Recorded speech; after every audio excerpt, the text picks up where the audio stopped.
Well, hello again. It's David Woolley for another question and answers. I'm the curator from the Tank Museum here at Bovington in England, and for those of you maybe joining for the first time, we haven't got access still to the museum. We hope we will have soon. We're closed at the moment. We're also an independent charity, and some people who've watched these videos before, you realise we're trying to encourage you, if you have the opportunity or the money, to buy something from our online shop, because as an independent charity, it's basically our only funding stream at the moment, which means that we can still pay some of the staff and hopefully do carry on doing videos like this. And I know one or two of you wondering why we're pushing things all the time, and that's the reason why. And for those of you, can I just say, after the last question and answer, those of you who have ordered things from us, thank you so much for doing that. That really has helped, and we had a bumper day last week where after doing one of these videos, so that's really great as well. Keep at it as well. I know some of you have had one or two troubles with the postage. We've got a new postage rate going. We're still working out things on the website, so if there was something you're interested in, don't be afraid to go back there. And some of the products also that I know some of you are after, that then was sold out, some we have been able to restock. We can't do it with everything. You know the state of the world at the moment. Even if we are trying to get some more goods, not everyone's out there being able to resupply us. So thanks again. On with our questions and answers. And one of the first questions comes from a guy called Jamie Heffer, who said when the British used the tank for the first time, and the 49 tanks he used at the end of the Battle of Somme in September of 1916, were they worried about tanks being captured, and had they thought of anything themselves about what if the Germans had a tank? There was, for that first tank attack, enormous secrecy. They really did. It did work. There was very little known about the tank until fairly shortly before the attack, and there's the idea that a soldier went over to and gave an indication when he was captured that there was something, a tank was coming along fairly soon to the Germans. But really the Germans were unaware of the whole of the design process, manufacturing, etc. back in Britain. So it really was a surprise. And again, there's been a big debate, big argument afterwards. Churchill at first was hugely critical of Haig for why wasted, why not wait till we had hundreds of tanks ready. Haig, if you think about it, we've had the Battle of the Somme. He's desperate to do any sort of success during the course of 1916 after those huge casualties on the first day. And he's bound to try, a lot of people got sympathy for him. He's bound to put a foot in the water to trial these new tanks. And he was expecting more. There's only 49. They were hopefully going to be ready by the 1st of July. They weren't. He's only got 49 that he can use in September. So when they go into attack, the secrecies I mentioned in the original bit, yes, that's been kept. Yes, the criticisms, afterwards, Churchill, very interestingly, in the 20s, when he was reading up, after Haig's death as well, when he's writing his histories of the First World War, he actually admits that he did Haig a disservice because he saw, again, angles from Haig's papers, things that he just didn't know about at the time, and that why Haig was going to do what he did in that way. Now, were we worried? No, we weren't. There's no evidence that Britain thought the Germans had a tank at all. From the German point of view, in terms of, do we need to develop anti-tank weapons? From the German point of view, their response is very interesting because there is this initial, what they call tank fright. They weren't expecting them. They weren't that successful on that first attack, but at the same time, there was panic, there was various things, reports going back. So what are they going to do about it? So quite quickly, the Germans institute anti-tank batteries, which are basically the 77mm guns, but on lower wheels, 4 horses to draw them, and positioned in frontline positions where they don't take part in normal battery fire at the enemy. They only are there for if a tank attack comes in, out there wheeled very, very quickly, and they go into action. And the Germans actually put together 50 batteries of those new types of what is going to become an anti-tank weapon, and they put those into service quite quickly as their response. They start their own tank program then that leads to the A7V tank, but the issue for the Germans is, after that initial efforts that they put together about looking at the anti-tank situation, it drops away very quickly for them because The following spring, in April of 1917, tanks are used again at the Battle of Arras and at Bullecourt. Those tanks, in that attack, they've actually called over. They've muscled together about 60 tanks altogether. Some of the Mark 1s that survived from the first tank attack. They have got back in Britain some Mark II tanks they've done for training, which are made of, instead of armour plate, they're just made from mild steel, or what's sometimes called soft plate. And those tanks, which were just meant for training, they look exactly like, they're called Mark IIs, they look pretty much like a Mark I, but without the wheels on the back. They are actually shipped to France and are used in the Arras attack. Now, one of those tanks, and I've got its number here, it was tank number 799, or it went under its tactical number on the front there, D26. Now, that tank at Bullecourt, when it was knocked out, and it was basically German, what they call SMK bullets. Now, that's an armour-piercing bullets. Germans have already got armour-piercing bullets in service for their standard rifles. And the reason for that is they're using them as sniping at defensive metal shields, for example, sniper shields on frontline positions, etc.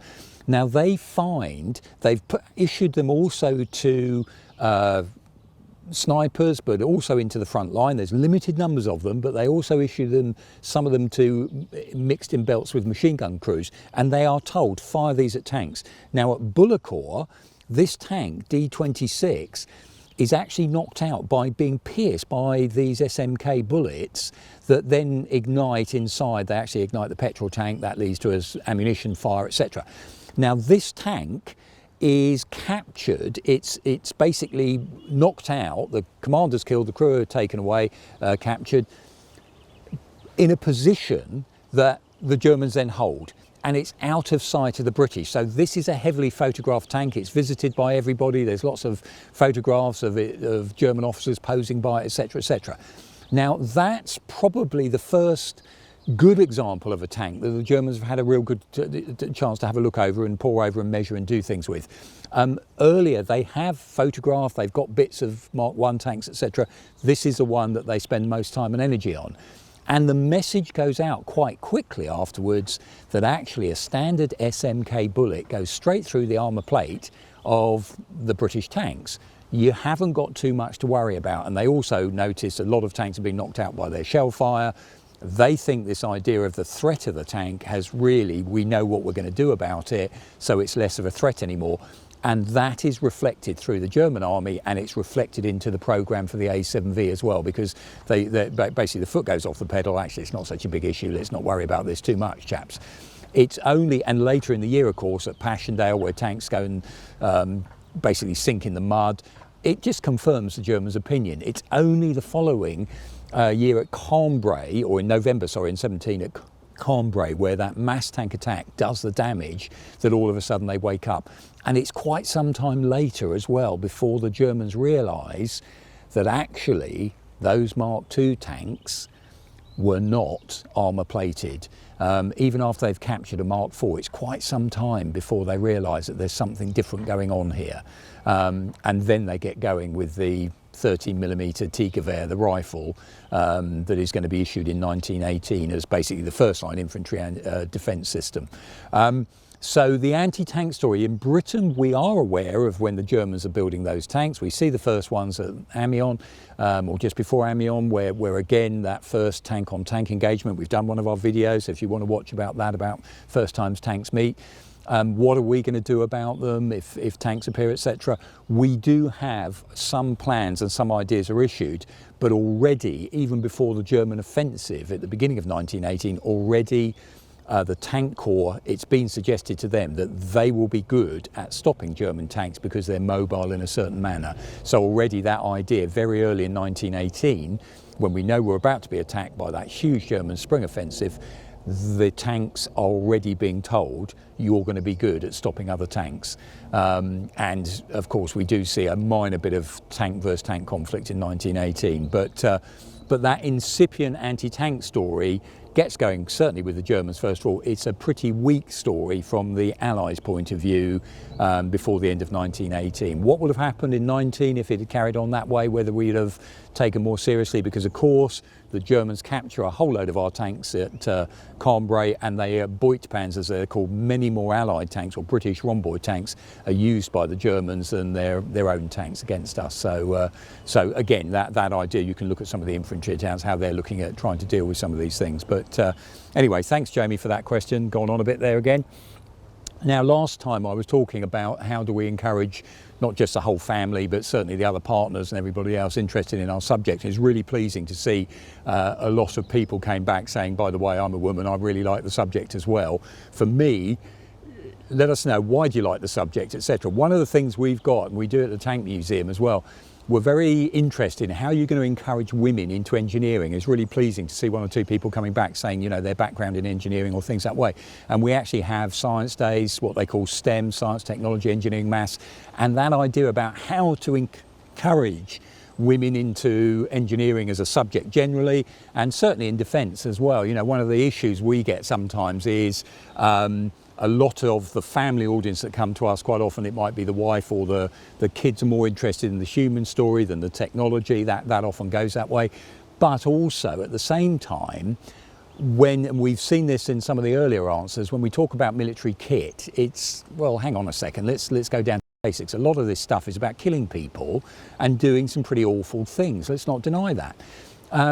The other side of that story, and which I do think is where I would encourage people to look at these things as well, which is, yes, if it's in the wrong hands and used at the wrong time, but when is it that your country or your society or your lifestyle needs this sort of equipment? So the example I would give, who's going to stand up and say the Spitfire or the Hurricane was a terrible invention because it was a weapon of war and everything, when it defended the last remaining democracy in Europe from potentially a German invasion? So the whole of Europe would have been under Nazi domination and liberty would have been lost. So you're not going to really criticise a Spitfire in that manner. So it's again back to how this equipment's going to be used. And we got an example of that. We went to a factory, we were doing some filming, and they were coming up with this anti-tank netting called Tarian, and we were doing a bit of filming there, and this young lad comes running over and he said, what are you doing? And we explaining it. And he said, can I just say, he said, this, he said, is the best job I've ever had, he said, because when I make this stuff, I think one day this may save a soldier's life. And that might be a way of looking at these as problems. And we talk to engineers all the time. We have a number of designers down, and again, men and women amongst all those teams and everything. And that's one of the things I often put that way to them is, what do we get out of bed for? What do we do it in the morning for? What's encouraging us to do all these different things? And surely knowing that you've designed something that could potentially one day save your country's liberty is no bad thing to be proud of, you know, to be proud of, sort of stuff. That's a great thing to be doing. The problem, of course, is when that same equipment might be used by people with evil means and evil ends, and how do we justify that one? But have a think about that. But I'm so pleased. Thank you so much for some of you actually commenting the fact that you sit there with the whole family, or actually the wife's involved, you know, interested in this, or as has come back. And one of those people that's come back to us is actually Rosie D with a couple of interesting questions. So, sorry, Rose. Rose, I just want to answer this one for you. So you said, your question was, how did pigeons survive in the toxic atmosphere of early Mark tanks? Now, if you don't know about it, one of the problems with the very first tanks when they go into operation, we haven't got wireless systems that are robust enough yet to be able to work.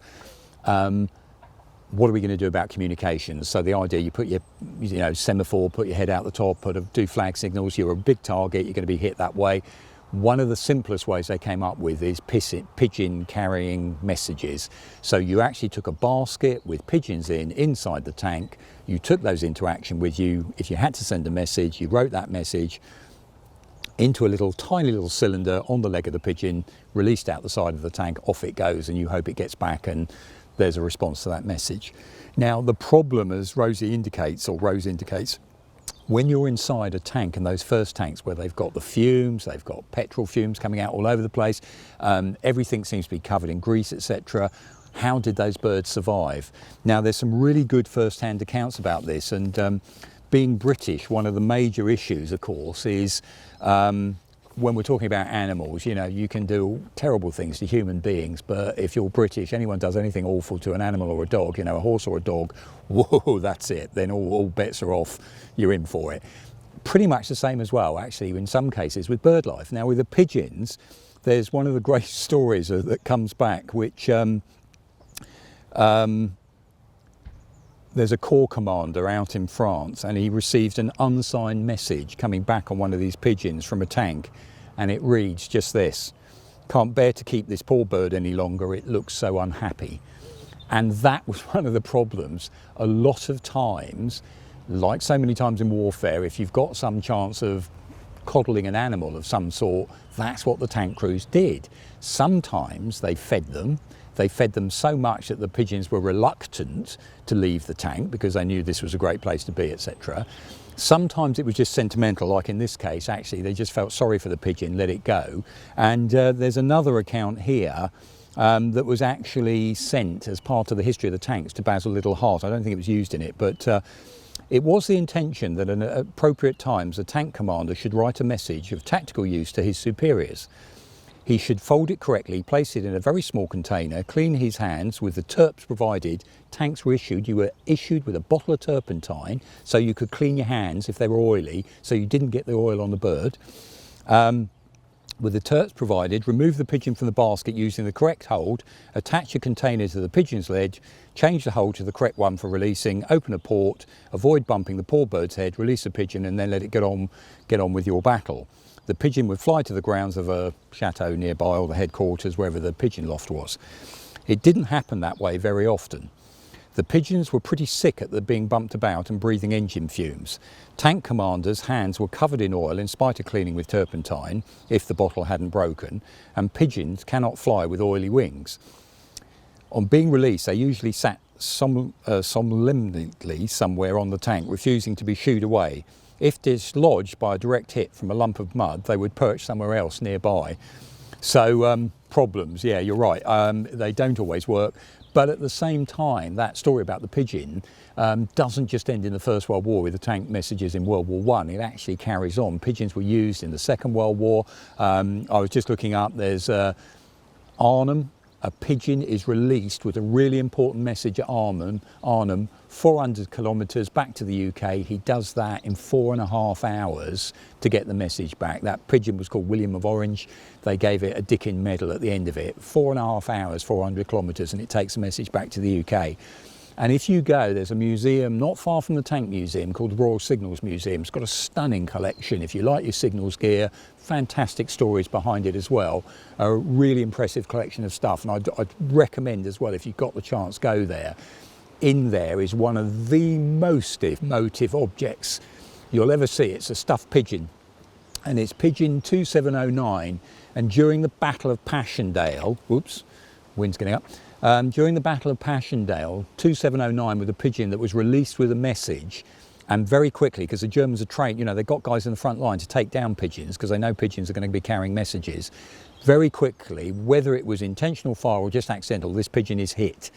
And a bullet goes through it, actually carries a little steel tube into the body of the pigeon, breaks a leg of the pigeon, etc. Boom, goes down. Now, headquarters is about 20 minutes flying time for that pigeon to get back with its message. Pigeon's hit. 21 hours later, this pigeon crawls in with its message with that amount of damage to it. And sadly, the pigeon dies the following day, but it still makes it back and delivers a message. Poof. You know, what a great story. So there's my pigeon stories. No, I'm not. I'm going to finish you with another great pigeon to lighten the mood a little bit. Another pigeon story. Some of you may have heard of a lot called Phantom. Phantom was a unit in World War II that did follow the troops around, but it was to keep messaging systems to really up to date, etc. And they, of course, realised radios break down sometimes terrain, they don't get through. So they also experimented with pigeons. And one of the guys who worked for Phantom was a British actor, David Niven. He comes back from Hollywood, he joins up, and he actually joins Phantom Forces there for quite some time with them, and then he moves on to Chafe's Supreme Headquarters and works there. But when he was asked, when a history of Phantom was being written, and they wrote to him and said, give us some of your memoirs, etc., he comes back with some stories, and one of them is a pigeon story, which I've just got to read to you because I just think it's so great. The other saga was the pigeon. Hoppy gave us baskets of these foul beasts to carry messages when all else failed. I think General Paget was the Commander-in-Chief of Home Forces, and an elaborate loft was constructed outside his headquarters in St James's Park. Hoppy told him with great pride that messages would soon be arriving from the far-flung squadrons. Paget waited expectantly, and at last a bird slapped in through the intake box. It was from A Squadron. A massive exercise was in progress all over southern England, and the message was ripped off the poor bird's leg and read in an expectant hush as follows. That beast, Major Niven, sent me away because he said I had farted in the nest. I understand there was not much happy laughter in St James's Park. So another great story there from David Niven. David Niven's war memoirs, Moon's a Balloon, etc., and all those things. That way, really worth the read if you got the chance there. Now, Rose also followed up with another question I noticed a bit further on, and I will come back to that one because when Walter Wilson introduced the Epic cyclic gearbox in a First World War tanks, why did the crews stay at 8? So if you don't know about First World War tanks, buy your Haynes manual, $4.99, superb book, tells you all about them. That First World War Mark 1, Mark 2, Mark 3, not many made, they Mark 4, they all have the 105 horsepower Daimler engine in, and they need 4 men to actually crew it and steer the vehicle as it's going along. Now, when Walter Wilson comes along with the epicyclic gearbox and the new Ricardo engine that's ready, they get it down to one person being able to drive without actually having these 2 guys at the back to help change gears and the commander involved as well. So one driver that can then drive the Mark 5 tank. Why do you still need to keep 8 crewmen in there? So what they do is with the Mark 5, they actually have a station at the back, and they are conscious that they sometimes drive past German positions with the Mark 4, etc., and Germans then pop up behind or then take on the infantry. So they put a machine gun position at the back on the Mark 5, and the station above gives a better viewpoint for the commander. So the commander can either be at the front or at this viewing housing at the rear there as well. So he's released as well. So they, in essence, they hang on to the 8 crew members because they think there is still a function for them to do, manning the weaponry, so the sidearm or the secondary armament, the machine guns, as well as still assisting on some of those other tasks, passing ammunition, etc., to the 2 main, if you're a mail tank, 6-pounder guns either side. So that was the reason they carry on with the 8-man crew, even though potentially you could say you could go down to 6 men if you lose the 2 gearsmen, and potentially 5 men if you thought the officer, if he's not needed in that particular role anymore. And of course, freeing up the officer gives him more of a chance to keep an eye on things and to command the tank rather than feeling he's always waiting for his role in as part of the driving of it with the driver next to him. So thank you, Rose, for those questions. Right, let's go on with some other ones. Daniel G asked a question about, he said, have we got any of our this year's calendar left? And this gives me an excuse to dig out a couple of things. We had a rummage in the office, and if you ask us very nicely, we found one last, slightly tatty, but if you need it, send us an email to info@Tank Museum and we'll get that off to you. That's our last remaining this calendar for this year. But those of you, again, thinking about things, what can I get ready for Christmas, etc., we've got 2021's Tank Museum calendar, so that's available out there as well. And so thank you for that, Daniel. And another quick question, what calibre round is this? I've been talking for a while, so I have my excuse. Again, this is where we need some music in the background.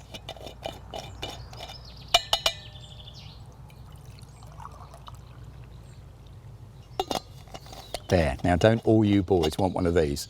So there's your cap, which is actually the cup if you don't have your Tank Museum cup. There it is, a nice flask. And we've actually got a version as well. If you're a shotgun person, we've actually also got the, there we go, it's a cartridge. We've got a version like that. So if you fancy yourself a flask, well, I have a slurper tea from my I Love Tanks mugs.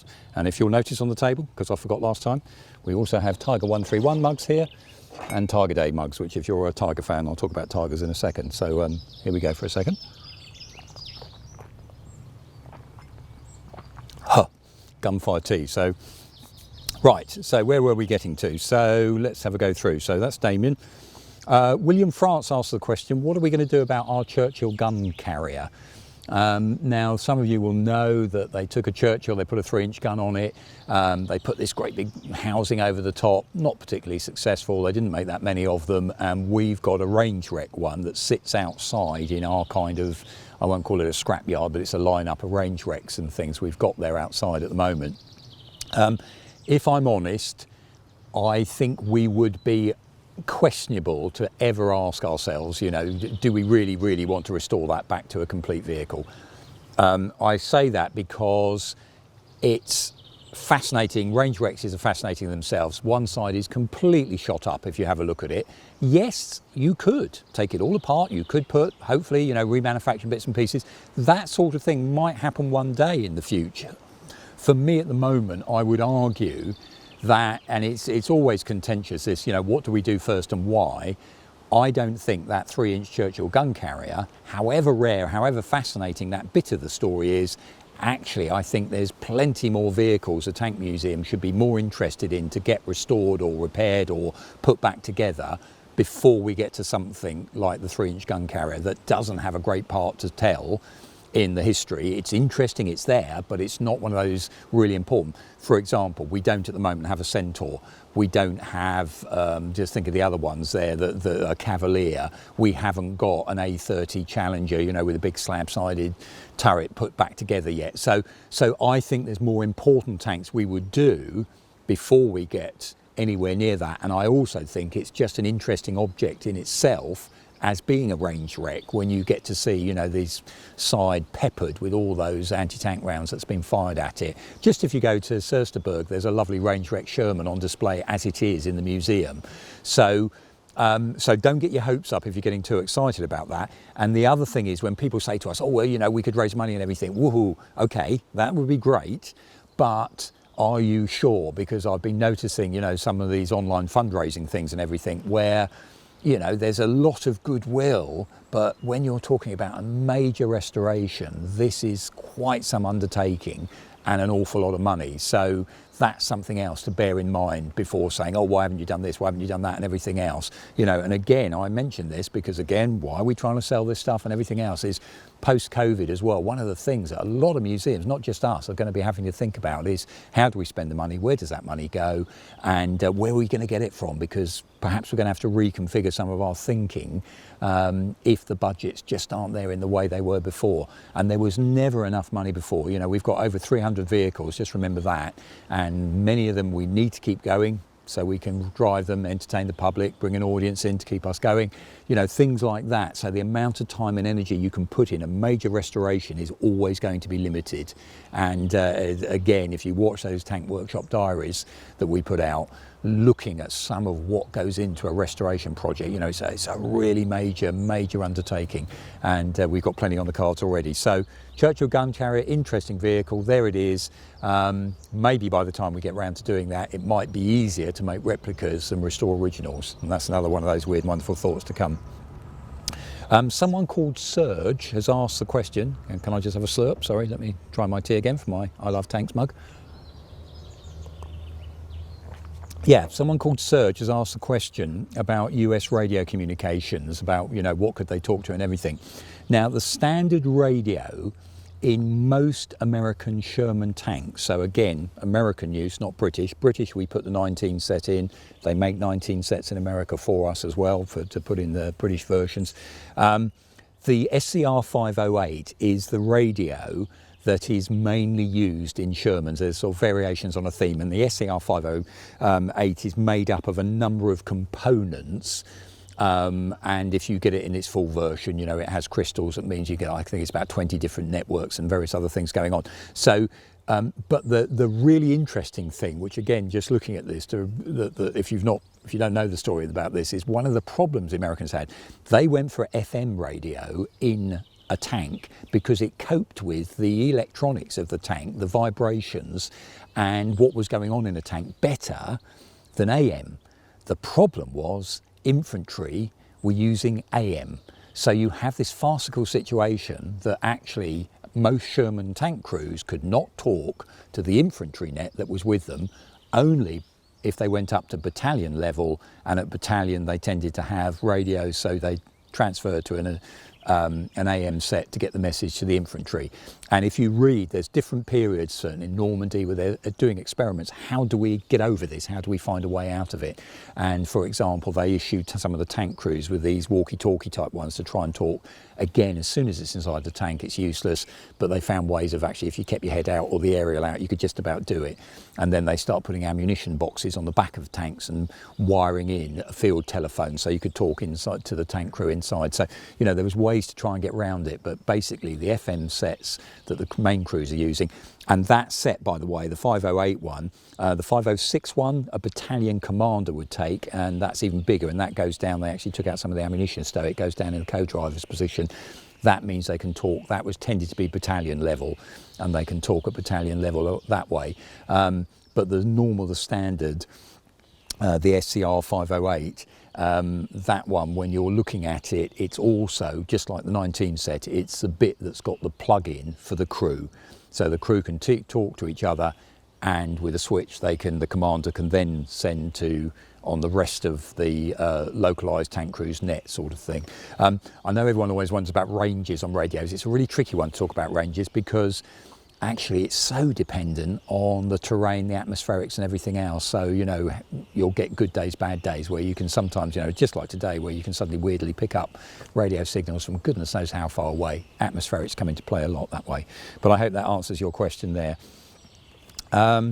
Right, let me have Ray W. He mentions a fact about what I was wearing the other day, so excuse me if we diverge a second, but you can see I put a buttonhole in because what do they call it? Posy holder, I think they call this, and a nice little rose from the garden out the front there. So thank you, Ray, for suggestions for things that I might want to be wearing. And Howard Chambers, I don't think he quite got it about the question and answer, like a number of people. Actually, why are we trying to flog stuff and everything? Just answer, I believe your phrase, answer the bloody question. I come back to why I've put some of these things here is because if you got people who don't buy it, we just don't carry on existing. And that brings me to, in a sort of roundabout way, another question that was asked and was pointed out when we were talking about that Fury, doing a review of the Fury movie. A lot of people saying, oh, you know, the first time since the war that a real Tiger tank and everything. Just have a look, those of you who've got it, have a look at Theirs Is the Glory, which was a film made in 1946, and they brought a number of the guys who fought at Arnhem back. They restaged a number of the battles there in the actual ruins at Arnhem and Oosterbeek, and they brought kit in specially. There's a couple of Panthers driving around, etc. But there's a scene that I wonder may have been filmed at Bovington or somewhere else, like up at the School of Tank Technology at the time at somewhere like Churchill, because there's some rough heathland, and what drives around the corner but a Tiger. You can't quite make out any numbers on the side, or I couldn't, but you guys who've got a copy of it on DVD, have a good look. I think that's Tiger 131 because it's got the FIFO air filters on the back. Have a look. And it's followed by a Hetzer, and it's followed by an Italian tank, I believe, as well there. So where would those three tanks be in the middle of Europe, if you see what I mean, that way?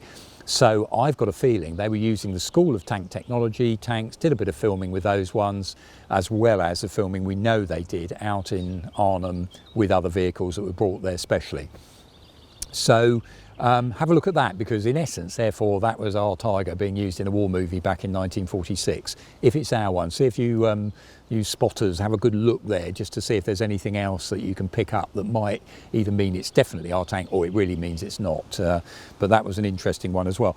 And talking of Tigers, those of you who are interested in Tigers, one of the things, another question that came out was, do we think that the famous Tiger Feeble, which I didn't bring one back, I should have brought one out, but we've got it for sale in the shop. Basically what happened is the Germans did in fact there we are on the t-shirt there, they did a cartoon version of a manual for the tank crews, and there's actually the Panther Feeble as well, which we hope to get translated and publish that at some point. And they use cartoons, they use little mottos, witticisms, little poems, little bits of jokes, and very un-Germanic if you're not a German, you know, the way you look at this and the way saucy ladies, half-nude ladies, to try and get the soldiers to remember things, how much this costs. You know, don't go and waste it. Rush Minister Speer will be really upset with you if you go and bust the tank for no good reason, etc. But anyway, that's all in the Tiger Feeble. What the question was do we think the troops ever got to see the Tiger Feeble? Because you don't actually see that many accounts. Now, I've had a look, and you know, the history of the Tiger Feeble, who wrote it, why, etc., that's written up, but I haven't found any accounts from Tiger crewmen of actually saying they saw the Tiger Feeble or remember about it, or did it have an impact on them? So is it one of these nice idea things that never really made it to the frontline troops? And by the way, and again, we've got a nice English translation. If you're interested in the Tiger Feeble, again, go to the shop, get yourself a copy of that. And it is really interesting reading, because if you want to know, you know, it's all those, not just the mottos, but it's how you do it. And there's things in the Tiger Feeble that I find fascinating still. You know, if you want to judge the ground, is the ground up to taking your Tiger across it? You were supposed to stand on the ground, get your mate who's a tank crewman with you, jump on your back, and if your foot goes in the ground more than an inch, the ground's too soft for the Tiger tank to follow. So there's little nuggets like that in there. So again, it's quite an interesting one to read for learning about what it was like with the Tiger. So, and I know some of you like wearing your underwear in public all the time, so we do actually t-shirts. There's a good range of t-shirts, including one with our Tiger on the front, and the cartoons comes from that Tiger Feeble, the translated version that we've got for sale in the shop. So if you're interested on that one, answer that. And someone, Mac Chew, asked me the question. He said, what's the watch I've got on? Yeah, you're right, it's a G10, something called, it's a military. This one's a battery one. My saddest story, when I left a previous job, I was asked what I wanted, and I went and bought it myself, which was something called a Hamilton, a military watch called a Hamilton, and that was a gift to myself, as it were, from the organisation I was working with. I bought it in Brick Lane Market, which was used to be an amazing market in the East End of London, and it didn't cost a huge amount of money, and I had it for years. And of course, like with all these things, you know, years later you find, oh good grief, they're going for silly money and everything. And I left it on the beach when I went swimming one time, and you know, those moments where, especially now, I found out, not you know, why is it when you lose something it becomes more and more important to you than probably when you had it at the time. So anyway, so that's just a G10. I know some of you are interested in military watches and things. Another whole subject, military timekeeping. You know, why is that important? You only have to think about it a short amount of time. That idea that if you're standing there, you know, all those jokes about, you know, 0 hour and everything else, you really need a good watch if you're in the military, because you don't want to be turning up and you thought it was 3 minutes ago, or you're in the wrong place when the barrage begins. So I think that's taken me through this load of questions. Thanks very much. Some of the other things I brought out to show you, I think I've done most of them.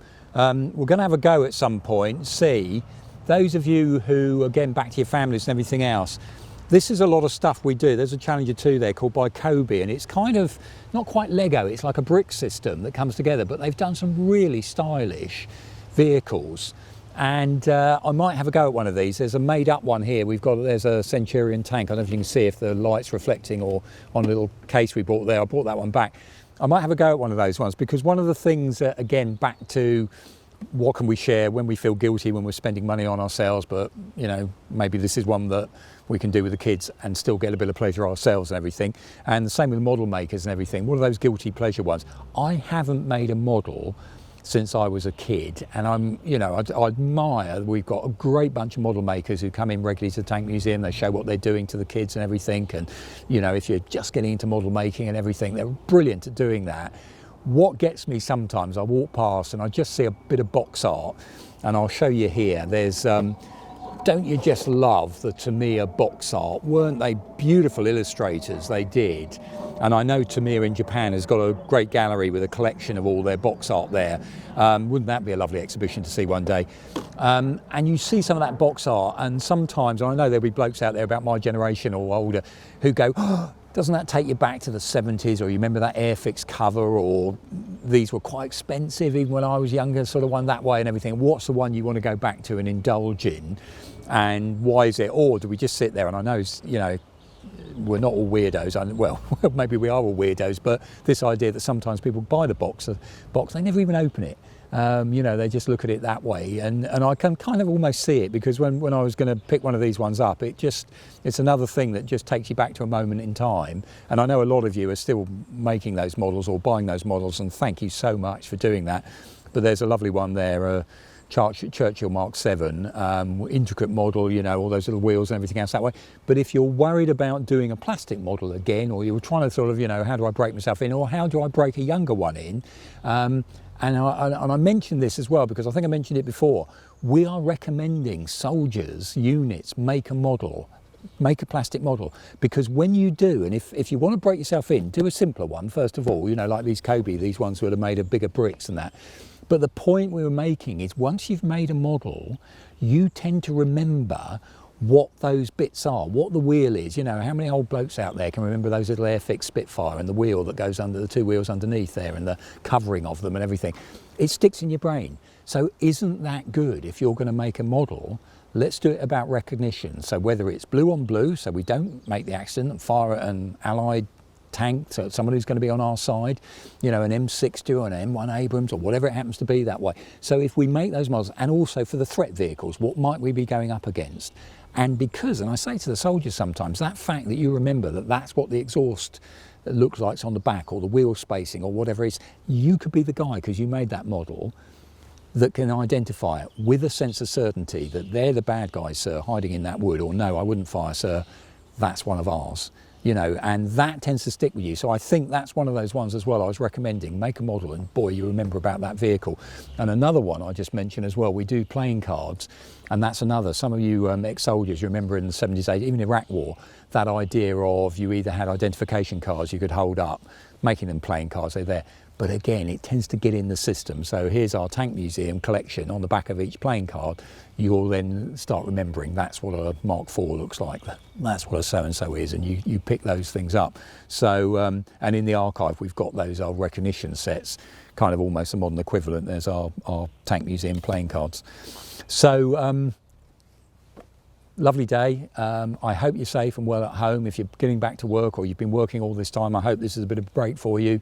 Thank you for those of you who've been buying the products. Do keep doing it if you can afford to, or you fancy something, or you're going to indulge yourself. Thank you for those the ladies who've responded as well. Keep that coming, because we're all fascinated about how we widen that market. We know 2/3 blokes on an average day, etc. How do we get that the other side of the family all together? And thank you so much. Also, some of you telling your stories about how you're encouraging with the kids, whether it's model making, what films they watch, learning about the history, getting involved. And there's so many ways you can approach our subjects, whether it's from the technology, whether it's from the human angle, all those different things there. But I'd like to think there's something in our collections and our stories that's going to interest you, or and again, you only have to look on TripAdvisor all the time. The number of people that came and said, I didn't think this was for me, but I left fascinated. So bear that one in mind, and stay safe, and thank you as ever, and please do ask some more questions. Thanks very much.